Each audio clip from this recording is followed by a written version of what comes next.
Devotees. So we are reading catur-vidhā bhajante mam. Janāḥ sukṛtino rjuna. Ārta and Arthārthī Jijñāsu Jñānī bharatarṣabha. So we were discussing yesterday about two categories of people who are Ārta and Arthārthī, and both of them we discussed how they are at the end of the day sukṛtino Arjuna, though they are definitely not as advanced as Jijñāsu or Jñānī. So talking about the Jijñāsus, so a human being becomes mature over his animalistic propensities when he is able to inquire about Brahma. So this is the beginning of knowledge. So the first two are Karma Mishra, the last two are Jnana Mishra.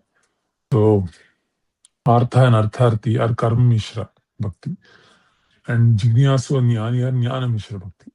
So Jnana Mishra Bhakti is that when a person is asking Jivasya Tattva Jijñāsā, very important to understand that I am trying to, a person thinks like this, I'm trying to analyze different world views, but nothing of it actually makes sense. Nothing of it makes sense to me. When a person comes to this understanding, right, it doesn't add up. I struggle so hard to make advancement, but it goes away. There are people who are going to die. I'll also die. My children will die. My parents will die. So what is the point of it all, right? So India won the Cricket World Cup, I saw. And then the question comes, and then so what? After that, so what? It's been 4 or 5 days.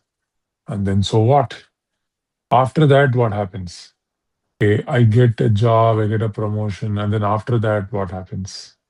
So the nature of this happiness itself is that I'm left in the dark. Okay, it just ends, and then I keep craving for more. Like I mentioned this example, right? So India won over some other country, but then I'm not satisfied. I like to see Pakistanis cribbing about it, or I mean, I want something more. I want that happiness to continue. I want India to win, something every moment, and I want the celebration to happen every moment, but this is not happening. Sometimes India loses also, and sometimes if India wins also, it's not exciting enough consistently. Sometimes I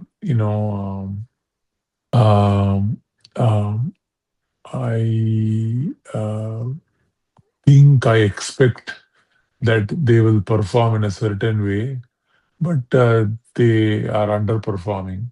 So in this way, our expectations for happiness are on a very, very high standard and high platform.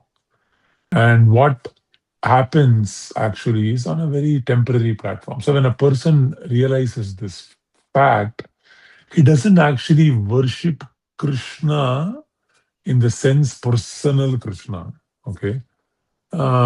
Sometimes they come to Krishna to not as to serve him or something, but they come because they're curious about what is the worldview that Krishna is trying to offer. And it is very attractive because in this material world, everything is changing. So it cannot be called knowledge. Okay? Knowledge means something that is unchanging about something. Understand the svabhavam, yathatmi nirnayam, is basically knowledge. So whatever that goes on in the name of science also, it cannot be considered as jnanam in its ultimate sense. The reason is there is no nirnayam. There is no establishment of the svabhava, right, of what it means. So when a person who's inquisitive reads Bhagavad Gita, he, out of his curiosity, he is very satisfied because Krishna offers jnanam, vijnanam, vijnana sahitam. It is established knowledge. There is no modification that has been done to Bhagavad Gita in the past 5,400 years. Nothing, absolutely nothing. Same Bhagavad Gita, same verses. How is that possible? The reason is because it's a jnanam. So when a person actually is curious, it's a very good proposal. Curiosity means his devotion is a little more lasting. Ārta, Arthārthī means after the suffering is over, then it goes away. But a person who is a Jijñāsu can understand that he already has a burning question, right? So this appears very palatable to him. So many people who come to the Krishna consciousness movement, especially the young people, they are Jijñāsu. They're very Jijñāsu. So that is very essential. So right now, there are not sufficient Jijñāsus who are reading Bhagavad Gita. And so what happens is they are sometimes sentimental, and we become sentimentally attached to religion. So to give you an example, say I follow XYZ Baba or XYZ religion. So what is the basis of that attraction? Why do I like that person? If we ask ourselves that question, why do we like whom we like? Then actually we don't have an answer. We could say I was born in this tradition, or because I worshipped this person and then he gave me this. These are all very poor, uninformed, childish answers, right? So most probably people's worship are usually very, very basic, sentimental, and he did this to me, she did this to me. I went there, my cancer got cured, this happened, that happened, blah, blah, blah, all that. So this is very sentimental, okay? So we see this also in Abrahamic religions. There is a sense of Ārta and Arthārthī is more prominent, in religions, in Abrahamic religions. There is not much understanding there is no Jijñāsā, there is no inquiry, right? So actually, for jnanam to flourish in one's heart, there must be a lot of Jijñāsā about what is reality. If there is no desire to know the truth, I'm not hungry. I could have all the answers. I could have all the food, but I'm not hungry. Similarly, we could have all the answers in the Bhagavad Gita, but if I don't have an inquisitive mindset, I won't be enthused by those answers. The answers will not be revealed to me. The finer details of the answers, the beauty of those answers will not strike me.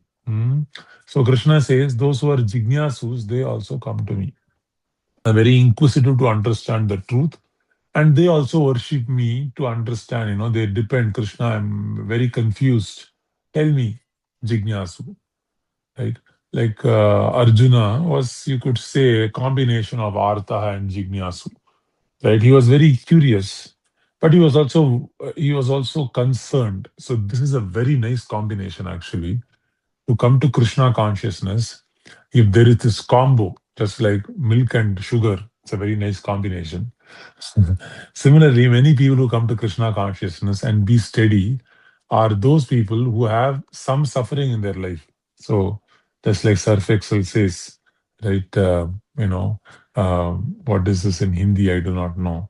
But in Tamil, they have say karai nalladhu, right? So they say it's good, to have stains on your clothes, right? So similarly, that ārtaḥ, when it is combined with Jijñāsu, right, it's a very nice cocktail. It's a nice combination, nice combo. So when that happens, then he has the sufficient detachment from the material enjoyment for the Jijñāsā to fructify. And also the Jijñāsā, when oriented towards Krishna, the right person also becomes fruitful. Hmm? So in this way, we see many people, especially when they are young, when this jijñāsa is there and there is not too much attachment, there is not too much artharthi. Because imagine a 16, 17, 18-year-old boy, 19-year-old boy, he will not have a lot of artharthi. Maybe, he wants a girl, or maybe the girl wants the boy or something.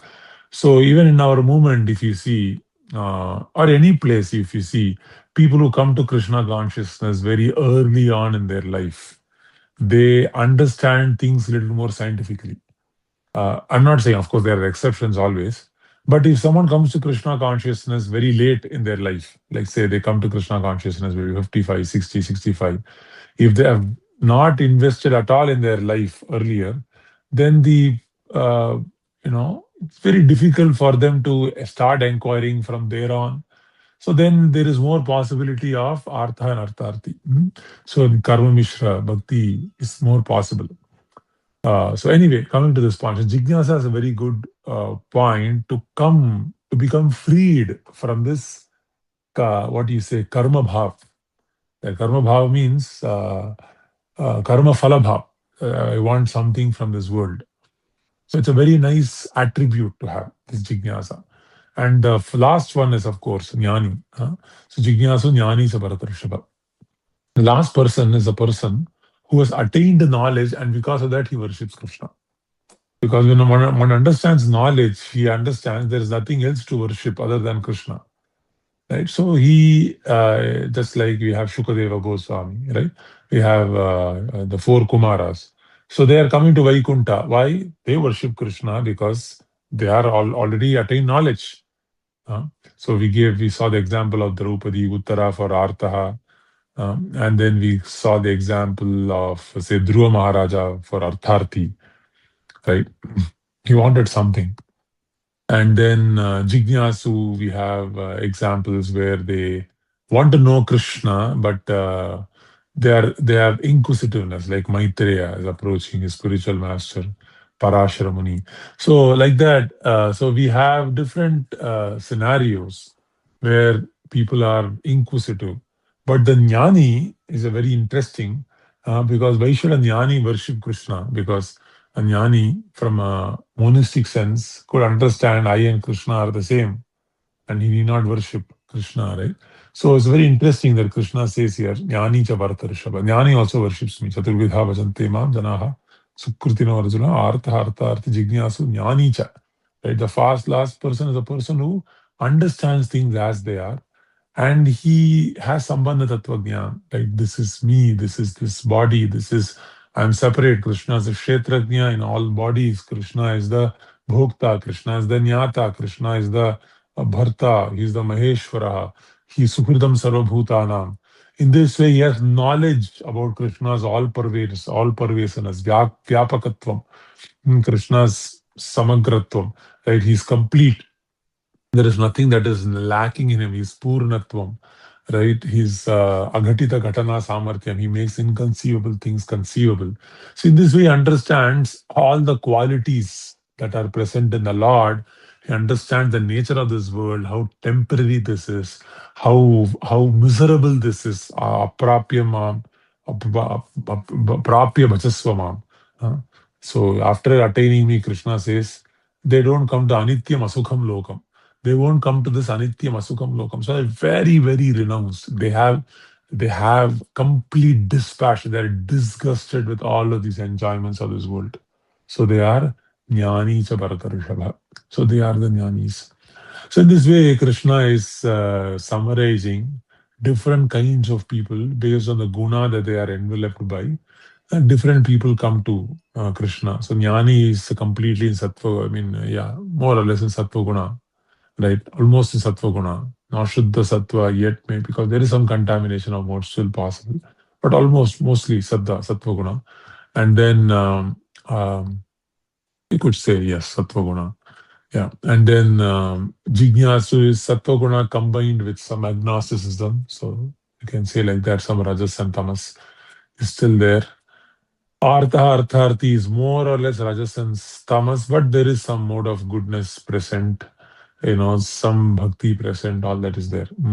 But all of these are, Krishna would say, all of these are magnanimous souls. Udaraha sarvaite, Krishna would say in the next shloka. Udaraha means all of these are great souls. Then Krishna would uniquely talk about the Jñānī. So why does Krishna say about the Jñānī? We will see. And what does he say? And then you will see. And then what is the conclusion? Where does this Jñānī ultimately, where does this Jnanam of the Jñānī ultimately lead to is also something we will see. Okay.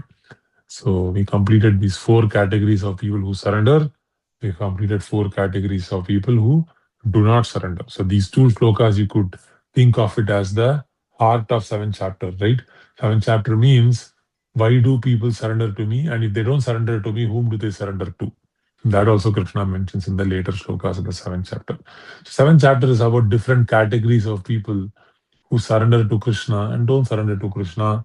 And he also emphasizes the tattva jnana of why someone surrenders, like 4, 5, 6, 7. So that is the summary. So I'll stop here. Any questions or comments are welcome. Okay, thank you, devotees. Thank you, Prabhu. Hare Krishna. Dhanavad pranam. Thank you, Prabhuji. Hare Krishna. Thank you, Prabhu. Hare Krishna. Hare Krishna. Dhanavad pranam.